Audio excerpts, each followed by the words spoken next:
Hello everyone, কি খবর, কেমন আছেন? আশা করছি আপনারা সকলেই ভালো আছেন, আমিও ভালো আছি। সো আজকের এই ভিডিওটা এই এই উদ্দেশ্যে করা যে আপনারা অনেকেই জিজ্ঞেস করেন আমার পড়াশোনা কত দূর। আর তারপর আমি যেটা বলি, তারপর অনেকেই আপনারা বলেন এসএসসি এক্সামটাও কি আপনি দিতে পারেন নাই, এসব কথা আমাকে অনেকেই বলে, বিভিন্ন ধরনের কথা এসব বলে। সো আজকের এই ভিডিওতে বলবো যে কেন আমি এসএসসি এক্সামটা দিতে পারি নাই। সম্পূর্ণ ভিডিও দেখবেন, তারপর আপনার মতামত কমেন্ট বক্সে জানিয়ে দিবেন। সো সময়টা ছিল 2024 সাল। 2024 সালে আমি এসএসসি পরীক্ষাটি ব্যাচের ছিলাম। সো সেই সময় এমন একটা, যখন টেস্ট পরীক্ষা হয়, টেস্ট পরীক্ষার সময় টেস্ট পরীক্ষাটা দিয়েছি, তারপরে রেজিস্ট্রেশনের সময় টাকা চেয়েছিল আমার কাছে মাত্র 3,000 টাকা। তো আমি আমার পারিবারিক সমস্যা এবং নিজের সমস্যার জন্য টাকা দিতে চেয়েছিলাম 2500।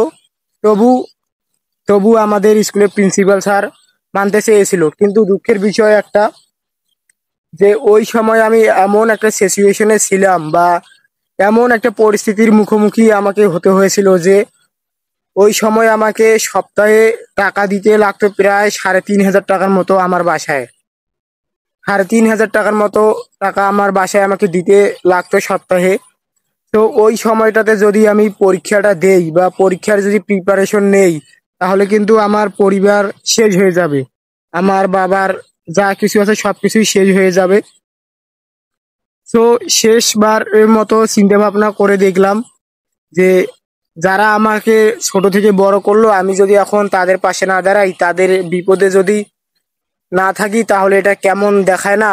সো সেই জন্য আমি নিজের কেরিয়ারটা শেষ করে দিয়েছিলাম ওই দিন, 2024 সালে ওই দিন শেষ করে দিয়েছিলাম। এটা প্রায় 2000 পরীক্ষা বোধহয় হয়েছিল 2024-এর ফেব্রুয়ারিতে, এবং ডিসিশন নিয়েছিলাম বোধহয় আমি নভেম্বরে, যে আজ থেকে আর পড়াশোনা করব না, নিজের পরিবারের পাশে দাঁড়াবো।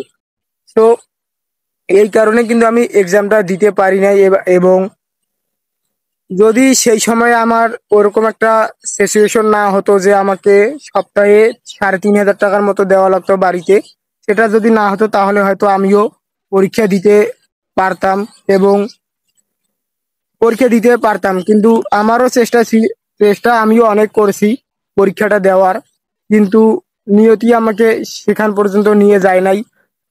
2023 সালে টেস্ট পরীক্ষা এক্সামের পর যখন যখন আবেদন শুরু হয়, অনলাইন রেজিস্ট্রেশন শুরু হয় এসএসসি এক্সামের, তখন তখন বলেছিল আমার বাবা যে দেখ, কিস্তি তো আমাদের মানে লোন, এনজিও থেকে আমাদের লোন আছে, কিন্তু তখন প্রায় 1,20,000 টাকা। তখন বলেছিল যে তুই যদি এখন এক্সামটা দিস বা এই পড়াশোনা চালিয়ে যাস, তাহলে তো আর হবে না, কিস্তি তো কিভাবে দিব, কারণ কিস্তি দেওয়ার মতো তো লোক নাই। আর আমার বাবা আমার বাবা তো কাজ করতে পারে না হার্টের সমস্যার জন্য। তো কি আর করার, তখন একটা কথাই চিন্তা করলাম, যদি নিজের দিকে তাকাই তাহলে কিন্তু আমার পরিবার শেষ, আর যদি পরিবারের দিকে তাকাই তাহলে কিন্তু আমার নিজের জীবনটাই শেষ। তো শেষমেশ ডিসিশন নিলাম যে পরিবারের পাশেই দাঁড়াই, তারা আমাকে ছোট থেকে মানুষ করেছে। আর পড়াশোনা 10 পর্যন্ত করছি, এতেই অনেক। হিসাব হিসাব সবকিছু জানি অনেক। কেউ তো অত মূর্খ বলতে পারবে না, কিছু হলেও তো শিক্ষিত আমি, কিছু হলেও তো জানি পড়াশোনার ব্যাপারে।